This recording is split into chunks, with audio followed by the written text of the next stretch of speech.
I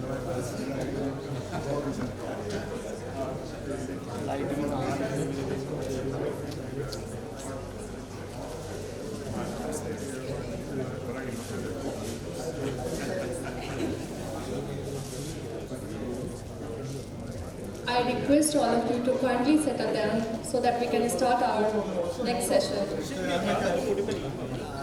Don't worry about, don't bother about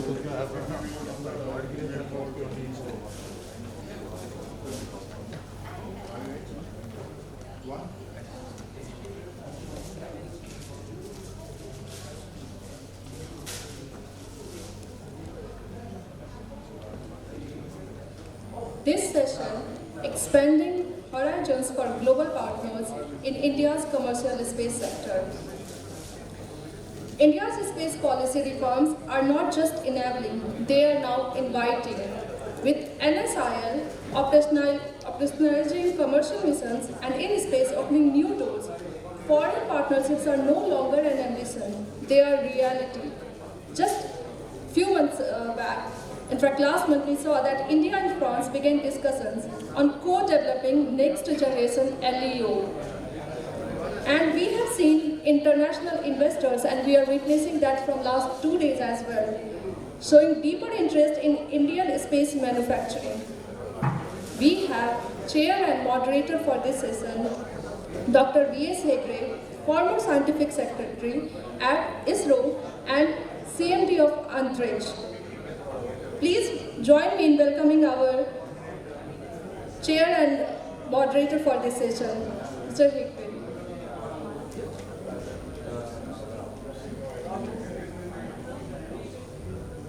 Please give them a round of applause. Thank you. Thank you, sir. Please join me in welcoming our distinguished panelist, Dr. Thierry Klein, President, Nokia Bell Labs Solutions. Welcome, sir.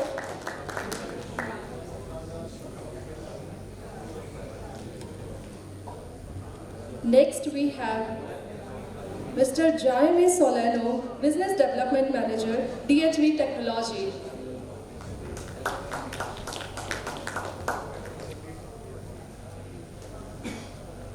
Welcome, sir. Next, I'd like to welcome Mr. Paul, Solutions Director, Government, Defense and Space, APAC, Intelsat.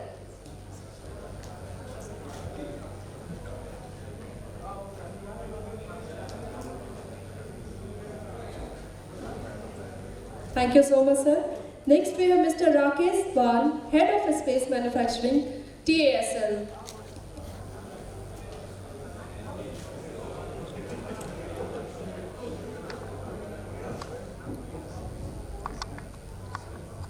Thank you so much, sir. Next, we have Mr.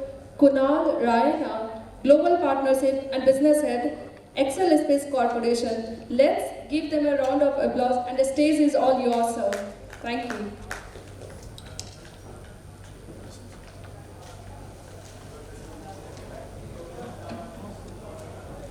Good morning, and I also join the Master of Ceremony in welcoming our most distinguished panelists, because I hope all of you have heard Dr. Thierry, such exciting talk that he gave about cellular network making work on the lunar surface. So the thing is, since the earlier two sessions lead away our time, it puts a lot of constraints on our panel. I hope our most distinguished panelists, I can't really ask them to brief for anything. So I will take the liberty of not repeating who they are, what they are. My request would be, when you speak, if one or two words or a couple of sentences, couple of you want to tell about your background, I will request you to do that, because I have to finish biodata of all of you. Even if I start reading it, I don't know where to cut it short. So the background of this session is also simple. I'm expanding horizons for global partners in India, India's commercial space sector. You see, of recent, the Indian space sector activities have been made open to private industry. I mean, Indian as well as foreign space industry, no big reservation.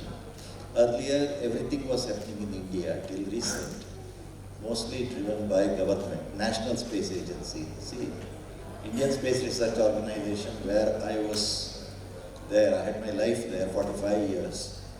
We have, some 250 cooperation agreements, bilateral, multilateral, more than 250 agreements with about 40, 44 nations. So many things were happening under the aegis of that. Even foreign industry working in Indian space program, bringing in subsystems, whether it's for our Mars mission, Chandrayaan 1, Chandrayaan 2, whatever. It was happening under the broad umbrella of the bilateral cooperation agreement. And the foreign agency was bringing in the industry, foreign industry, as a part of their team. That is how things used to happen. But now there is no such embargo. See, of recent, just a few months ago, one of the geo-orbital slots which India is coordinating has also been given to an Indian private industry. I mean, that is one of the landmark things after the reforms, okay. I mean, clearly signaling that, okay, Indian geo-orbits can have assets built by private in the coming days. Our Polar satellite launch vehicle, the flagship launcher from India, which has launched, say, over 444 small satellites from 34 countries, 35 countries.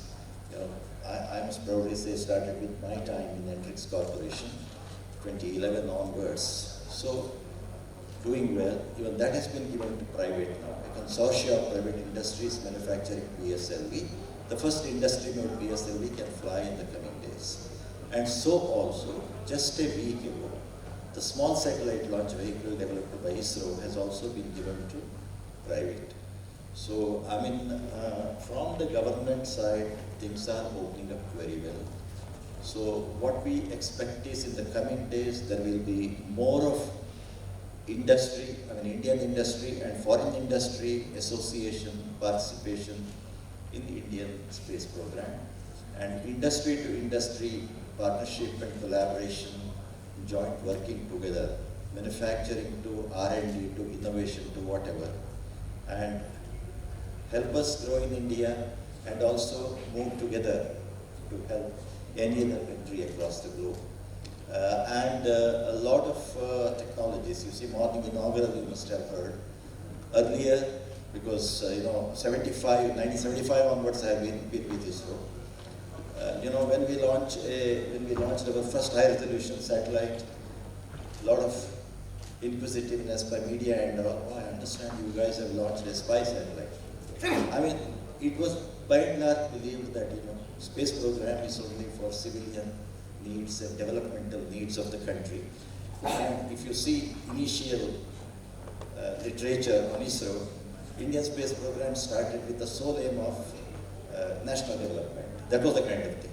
But today, to our good fortune, the demand is being posed more by the strategic sector for the national security, for our own surveillance, for our own military, things like that. And in the coming days, we expect, like it is happening everywhere, more demand will be forthcoming from the strategic sector, and the civilian needs will piggyback on that. I mean, that is soon going to happen. But currently, India's space budget is about, say, $2 billion worth to ISRO, which will be mostly utilized now onwards, hopefully, for research and development and exploration of outer space and things like that, Luna, Venus, and that kind of mission. And civilian needs are expected to be met by industry, Indian industry, in association with foreign industry or whatever, or National Space Agency, whatever. About 52 satellites for ISR needs, intelligence, surveillance, reconnaissance, have been thrown over to industries. It's already awarded also. So a lot of changes are happening. So with that background, I would only request each of the distinguished panelists to kindly highlight how do they perceive as the expanding global horizon for partnering in India's commercial space ventures in the coming days. So, to start with, I would request the most distinguished panelist, Dr. Thierry, who gave such a wonderful talk that day. Well, I didn't honestly know that, cellular networks and phone, it was a revelation, though I had read in this, so he explained so nicely. So, please, Dr. Thierry. Yeah, thank you very much. So, as you said, just a brief introduction.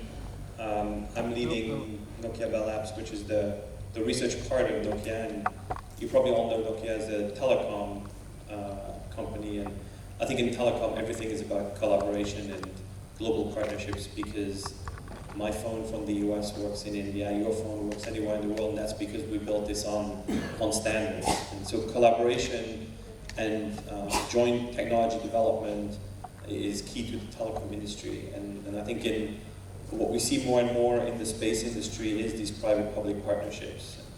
And we see it globally, we see it in the US, we see it here, we see it in Europe. So I think through these partnerships, it's really possible to leverage investments that private industry makes in technologies. And that was really our ambition and our thesis for cellular technologies on the moon, saying that we have invested in these technologies globally as in telecom industry, and there are challenges and communication problems in the space industry.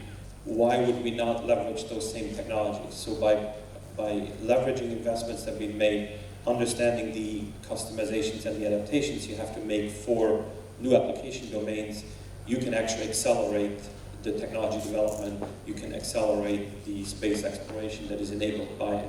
So I think that's really key, I think, in global collaboration and technology sharing, joint investments, joint R&D, that you can really accelerate.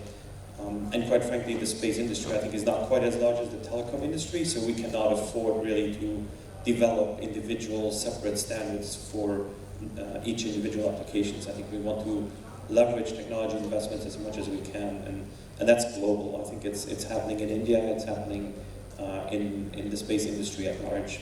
So from a Nokia perspective, we have large R&D in India, also global R&D, so we're very excited about partnering and bringing our expertise into the space industry.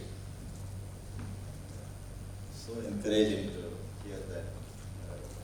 So encouraging to hear that, Dr. Thierry. In fact, I remember the first mobile phone I bought was Nokia. And those days, in ISRO, few of us, 4 or 5 of us, bought our personal. Government was not giving phones. We never said my cell number or my mobile number. We always said my Nokia number. Mobile phones world over were called Nokia, not mobile. So that is the contribution. I mean, you brought in that revolution, whatever it is. I mean, I can proudly say that. So, thank you again. So I will now request Mr. Jaime Solano. So thank you for the introduction. First of all, thank you for the invitation to be part of this panel with these distinguished panelists as well. So to give you an introduction, my position in DSP, I'm the Business Development Manager for Asia Pacific region, Middle East, and our company is a subsystem company. We are a company focused in power solutions, not just covering just the solar arrays, but also PCBU, EPS, and everything related with the power. And with that scope of work, we identify many collaboration opportunities in this market. As I introduced in my position, I have a position where I visit many ecosystems and many markets worldwide. And what we identify in Indian space ecosystem is unique. We are seeing many startups. I think by now you have 400 startups being created recently in India. It's something unique in the world.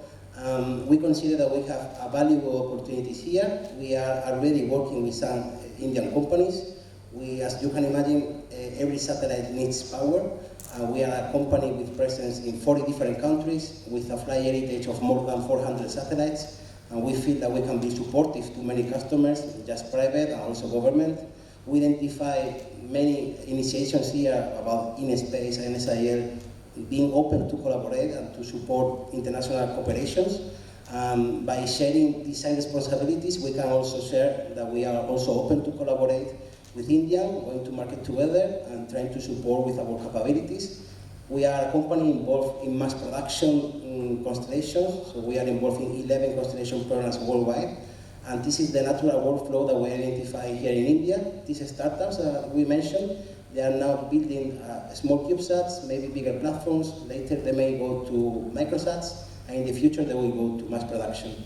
So we could be supportive. At the moment we are participating in the first private constellation in India from Pixel. So we are quite happy with this success story, and we would like to replicate this in the industry. Thank you. Great. I mean, nice to hear that. I mean, so warm proposition. So I would now request Mr. Paul Krzystoszek, right? Yes. I mean, sorry if and you know, I must give a small background. Intelsat has been working with the Indian space program for long years. You know, our second generation communication satellite, Intelsat, INSAT 2E, the total capacity was leased out to Intelsat for global communication, C-band capacity.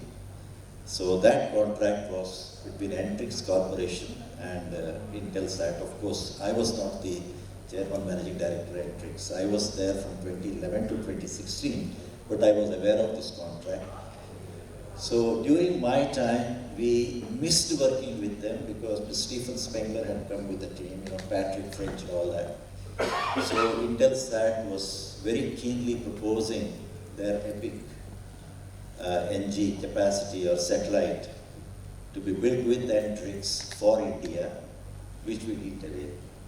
I mean, I felt so sorry because it's marvelous. Now I know epic NG and what marvelous work it is doing. You know, Boeing 702B platform. I'm fully aware. So connecting what Dr. Thierry talked about the other day, you know, cellular network on Luna, things like that.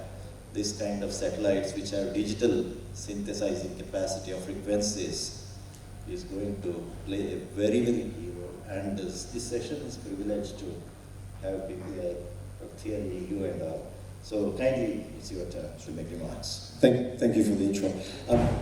Good afternoon, thank you for the opportunity and the warm introduction. My name is Paul Krzystoszek.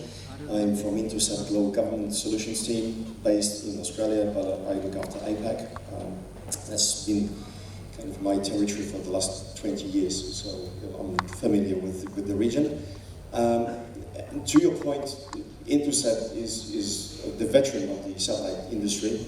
Started in 1964, so we have a long heritage of not only ourselves being in space, but also helping companies to get to space. So our business is to fly and operate our own satellites, but we have a very large contingent of satellites that we fly for customers. Yeah, and the reason why we're here is that we see India as a growth area, a place where we can pass on some of our expertise, partner up, collaborate with the startup companies, with the government, with defense. My focus is defense, that's why I'm here. But we would like to pass on some of that knowledge and information and enable some of that, energy to eventuate in India becoming a player in space satellite communication. So we are very keen to be approached and discuss. I am here for the week, but we've been operating successfully in India for quite some time in the media and networks markets. We've already had traction in the defense and government, so this is the growth area. But summing everything up about the energy of this event, I can tell you that in 2 weeks' time, there's a very similar event in Australia. So the region of Asia Pacific is booming at the moment with a lot of events all about networking and collaborating and facilitating the startups, giving them some sort of fertilizer to grow, and government policy and frameworks are very much needed, and I'm happy to hear that India is well placed in that area. So we are definitely interested in assisting as much as we can. Yeah, I think definitely, I foresee a lot of things happening, with Nokia Bell Labs or Intelsat in the coming days. Because now, from Indian side, I think government or industry would be seamless as far as harnessing the space capacity is concerned. So I think the industry relations should be much smoother. That's what we anticipate. And with that, I think I should now invite Mr. Rakesh Bhan, Head of Space Manufacturing at TASL. Thank you, Hegde sir. I don't know whether you remember me. I was part of ISRO for 21 years. I worked in SAT-ISRO. I hope you're in Antariksh, so I've seen you, but I don't know whether you remember me. Maybe I left ISRO before you should, after you retired. As I told you, I was part of ISRO for 21 years, and I was in remote sensing. I made RISAT 1A with Kiran Kumar was actually at that time the director of the center. And most of my things went into synthetic aperture radars. Then I came out of ISRO in 2022, and now I'm working with Tata to establish them in the space. I'm heading that space group. Because we are here, of course, it's a privilege to be with you on the stage, first of all, and Dr. Thierry and Paul and Klein and DHV guys here.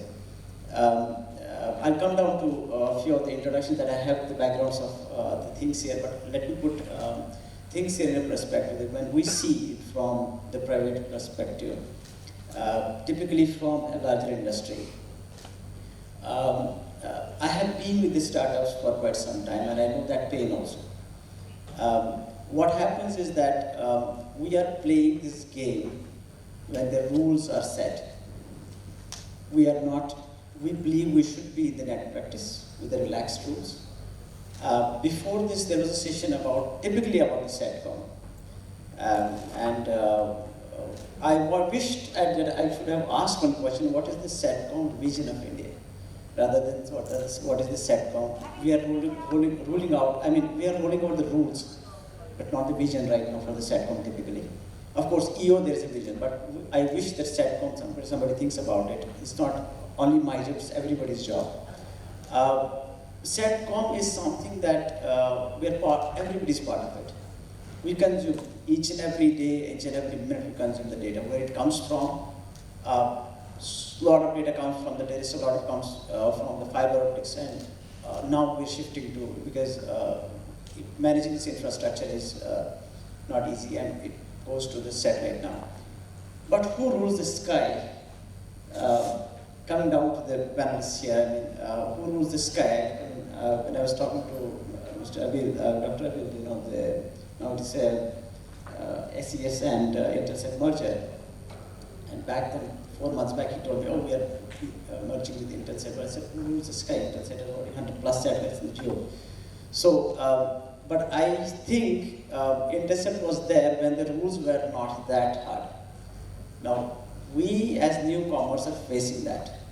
We will stand, but then for the newcomers who don't have capital, right now if I ask a startup who wishes to come in the SATCOM, if they make a term sheet that how much it's going to cost, nobody here or nobody in India can calculate actually how much it is going to cost me for the spectrum license. It's not that transparent. I don't know myself. When I jumped into this ITU business, first of all satellite, which was launched last year in April, but I had to go for ITU. To my surprise, InSpace did not help me. They said, okay, these are the agencies, you go there, we'll give you a note. And then finally I had to come back to ISRO for looking at the interference analysis. Nobody in India could do it, but I didn't know how much they are going to bill me. How much they are going to charge me. But for the SATCOM, it's not about the spectrum that I'm using for download the data, it's about the business of communication. So I wish that those clarities come to all the people here, and we recognize the problems and set the rules which are relaxed for a startup, for a new industry, and which are actually things that should be different for the larger industries who are already established. Now, with this, I also saw communication. When you are about EO, So security is not a big aspect, but when you talk about communication, it can be misused like anything. When you talk about the communication in air, on the aircrafts, and who brings those? We are leaving it to the third world. I mean, they will take care of it. But then the agencies have to actually, it's all the ISRO and maybe in space is all the regulator, but I think ISRO has to also see that how these agencies are going to be set up. Otherwise, they're going to tell us if you can't do it. That's what I'm hearing. So they're not allowing me to play because they fear that there is going to be something. But I think who's going to help us? So I think there are a few genuine concerns. But at the same time, now coming back to, we are here all from different parts of the world. We have, when satellite, as in my lot of previous sessions, I say when satellite goes to space, it's no longer one country's visibility. It goes global. It's all international. We have ground stations across the world. We can't lose sight of any satellite for even a second. It has to be in our contact. So we are all global from the day one when it gets launched. Just 10-15 minutes it goes to space, it's global. So we need global partnerships. But at the same time, not only for tracking the satellites, but the supply chains. Supply chains are really in a terrible situation all across the world. I'm not saying India, but all across the world. I have seen a change from 2021 onwards in the private industries in terms of investors. They talk about TRL levels, they talk about things now in the last 2-3 years they've learned how to deal with, because they are investing the money. But the education in terms of what should be the rules for the game, for the investors, nothing has happened from ISRO side or in space side. We also face problems when we raise money. So this is all about setting the ecosystem for the supply chain, right? And the people who want to rule the skies. I believe all the startups in India, 400 plus, everybody is here to rule the skies.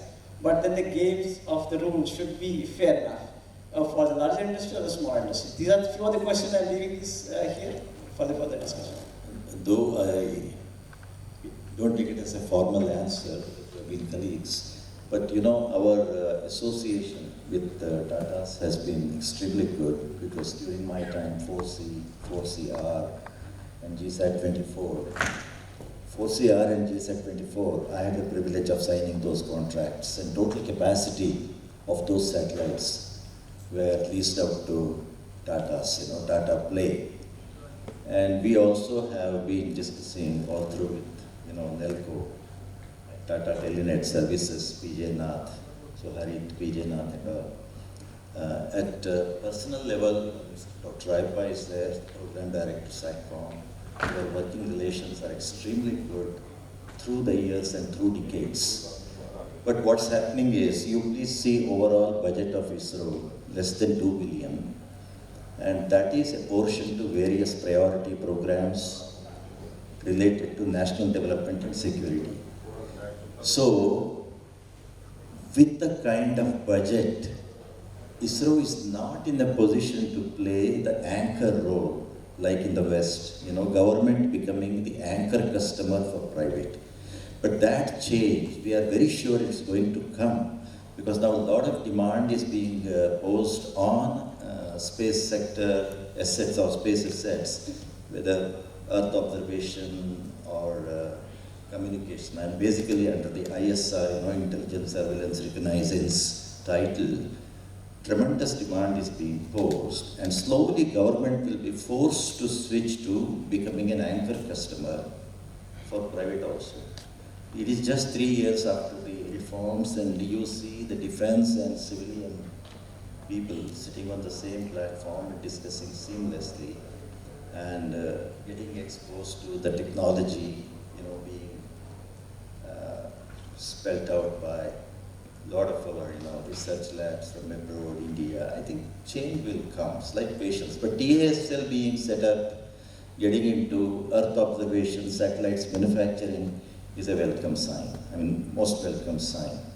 When Tatas get into the game of building satellites, or some big industry of India gets into this, I would say it's the most encouraging sign, and respect to the reforms introduced by the government. So I think things will augur well, it's only the matter of time. So now I will request Mr. Raina to make his remarks, please. So thank you, Dr. Hegde, and thank you to all my panelists. I think it's such a pleasure. I'm Kunal Rana. I represent Excel Space Corporation. We're a Japan-based company. We manufacture a microsatellite as a service. We have been in business since last 17 years, and we have started with our business of manufacturing satellite. We started with a smaller version of it, and then we moved to a 150 kg. Now we also are in progress of making 100 from 150 kg to 300 kg. We do that. So we are a highly vertically integrated organization. We also manufacture microsatellite as a service. We also have our own satellite constellation, which is an Earth observation satellite constellation. So we cater the both value chain from the upstream and the downstream part of it on that. And I think in that context, we see India as a very promising market on that, because I think like Dr. Hegde mentioned, I think a lot of focus now also has been coming on EU as a business, and we see a lot of players coming and building supply chains for Earth observation microsatellite networks. Okay, and we are also, like, we manufacture our Earth observation buses. We also manufacture different components for EU. So we also see a market which is growing again and again. And I think in last couple of years we have also seen a lot of government push coming. We have seen a lot of delegations coming to Japan year on year, okay, even sometimes twice a year. A lot of people, we see new faces, we see new companies which are coming and they are getting introduced on a daily basis. We see companies who are there on very different topics like SSA, okay, because we also do SSA. We also have our satellites which capture data for SSA purposes in orbit, and we see there are a couple of good startups who come and they say, okay, we have capability, how we can collaborate, we have sensors, let's do something together on that. I think going forward, I see a lot of good collaboration is happening between ISRO, InSpace and JAXA, okay, and I think with JAXA focus is also more strategic on building global partnerships on that, and like if some of my friends know here that JAXA also funds a lot of global startups, okay, and I think many of those Indian startups have also gone back and they have presented their use cases in JAXA J Booster and all, and many of them they have got funds which they can also showcase their innovation, and then they can also get an opportunity to work back in Japan. I think that's also one area we see where there's a lot of collaboration which is happening, and I think we all are very lucky, and we are in that era where I think a lot of liberalization is happening in India in terms of policies, in terms of what countries want to do, and I think when Dr. Hegde mentioned that when ISRO started, it all started to build capability for India, and I think everybody does that because everybody starts with a vision of how they can create more jobs internally, how they can create more technology internally. But I think now we are in a time where technology access is very easy, and I think with liberalization and with a lot of policy changes, I think it's very easy to work in a geo government to government business setup. So I think it's a good time. We should really leverage this wave. Thank you. Thank you, Kunal. And indeed, cooperation between India and Japan is growing. And indeed, the spacescape of India is changing in the last 3-4 years. And not landscape, spacescape, I would say. So with this, there is definitely going to be more and more cooperation between industry to industry, industry to government, and things like that. And I don't have to re-emphasize that. Now, I don't know if there are any quick focused question, one or two from the audience. Otherwise, one last round of any remark any of the distinguished panelists would like to make. Then, because the organizers are looking at me. This time. Any question from anybody? Any focused question to any one of the distinguished panelists? Okay, if not, I will go in the same order. If you want to make any quick remark, closing from. That's a really tough question because I have lots of thoughts, so you asked me to pick one. Maybe just one thing that I would mention what private industry looks for from government. I think we have these private-public partnerships, but I think very often, especially when you think about something like space, and I'm not thinking about Earth orbit, but really thinking going to the moon, going to Mars, and these things that are very long-term programs. I think industry is looking for very strong demand signals from government, so that then industry is generally prepared to invest, but industry is also really looking for these long-term demand signals from government, even if the investment isn't coming from industry, because it's very disruptive to industry to start planning, developing technology, maybe getting into partnership from an R&D collaboration, and then all of a sudden things change again. So that's going to be very disruptive for the investments coming from industry. So I think that would be maybe just one observation in terms of what industry is looking for from government beyond the usual investment and policies and so, but really having that long demand signal. I think it will definitely will have to be included in the proceedings of the seminar because the total deliberations are in the audio questions. I'll request Dr. Paul. I think my closing remark will be that India perhaps should take the advantage of the combined entity, which soon is to be the Intelsat and SES, which will possess in excess of 100 geos globally, access to MEO and LEO through partnerships. Use that heritage and experience to their advantage to get where the plans are to get quicker.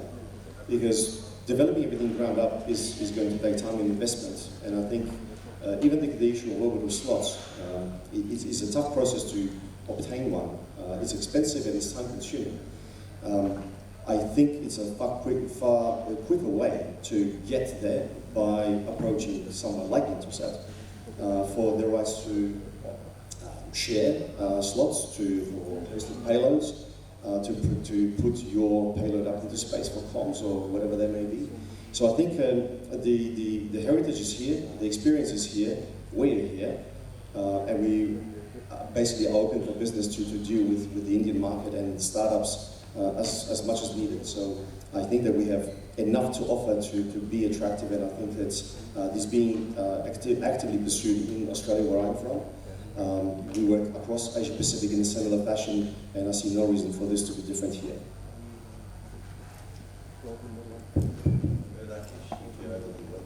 Yeah, I take the privilege to add on to your comments about TASL. I worked for an ISRO program with NASA for 8 years. I was heading that program.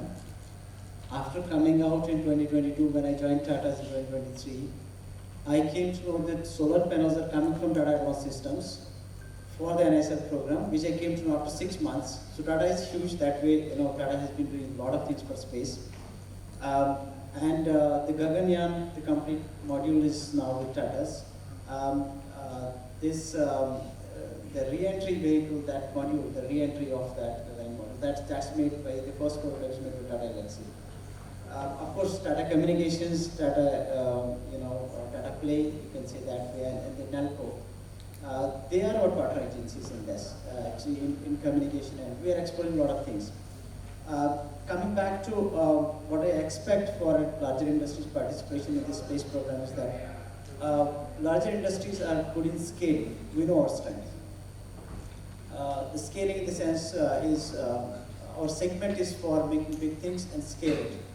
And we know the manufacturing composites, manufacturing the space hardware, scaling has to be with a bigger industry by the time the smaller industry comes up. So we are here to support you, we are here to support everybody, and we are here to support what makes sense after 5 years, 10 years. Incubation in a larger industry is sometimes slow because we have different internal processes, but then making it to the scale is our job. So that's what we support in terms of what Tata's doing. Thank you for that additional remarks. So I will now request. Thank you. So, as a closing remarks, we hesitate on the international collaboration. We consider the key role on the evolution, the key evolution of this ecosystem. But sometimes a company from overseas of India, we find some barriers. We would like to have a more balanced framework of work. For example, the import duties for an Indian company to import our goods is a bit higher than in other countries. Also, the Make in India policy makes companies for us, even if we are willing to partnership with local companies, sometimes that could be tricky for us to be able to support your missions.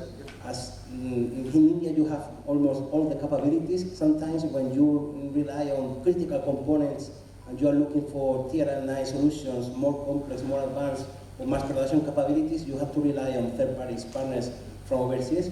So we would like to also request those policies to be relaxed to find a more balanced framework of work. So that's the remark that we want to say. We are still willing to collaborate with local companies in all manners.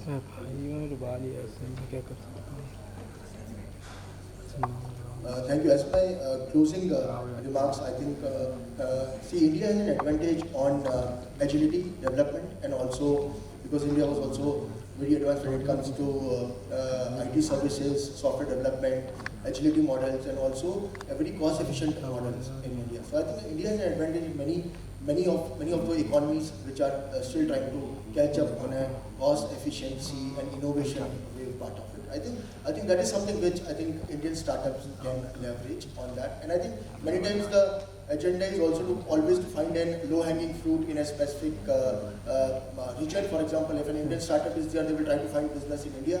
Okay, but I think the advice is always to go also and look global on that, because sometimes your services or your models or your innovation can be more apt for some certain economies, certain countries, okay, or for example, if you're developing some innovation, you want to just test it up as a payload, we do it, there are many organizations who are doing it up.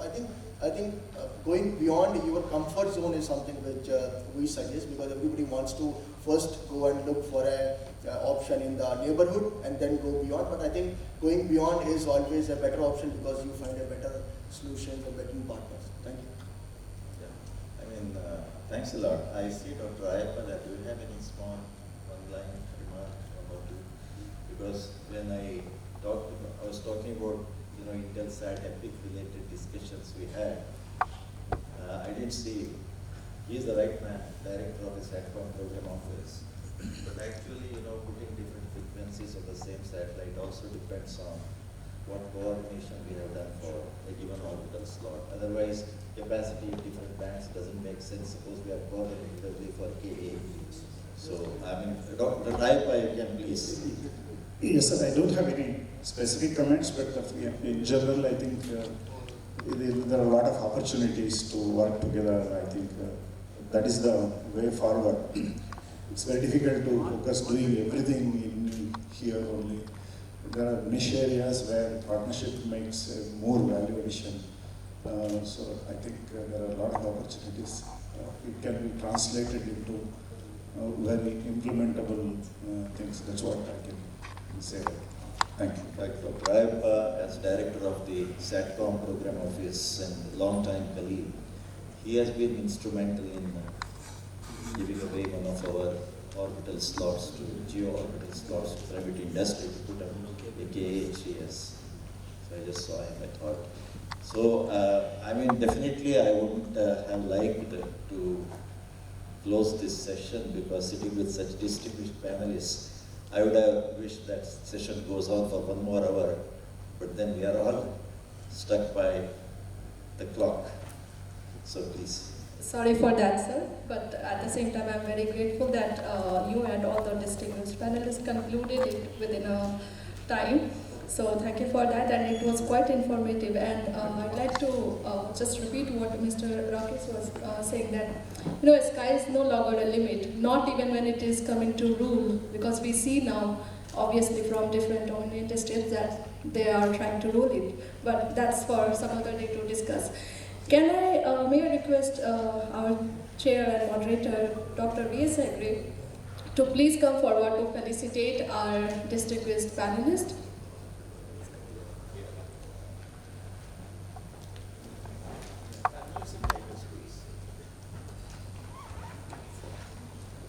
Dr. Thierry, Klein, please come forward. Thank you, sir.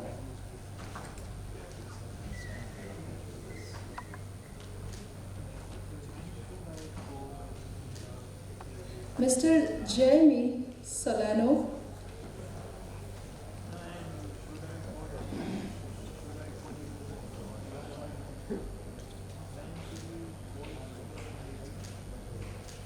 Mr. Paul.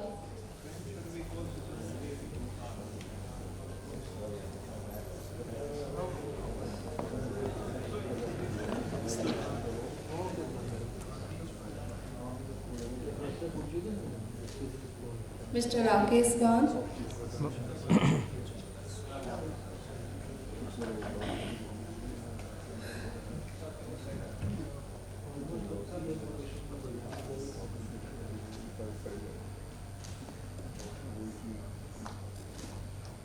Mr. Klein.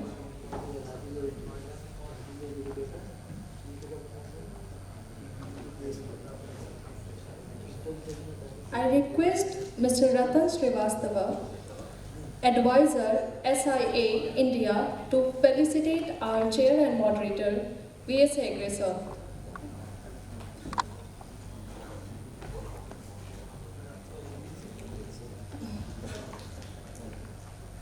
Thank you so much, sir. I request all the distinguished panelists to please come forward for a group photo. So, Mr. Srivastava, please come. Thank you so much, sir. We will resume our session at 2 and we are breaking it for lunch. Thank you so much.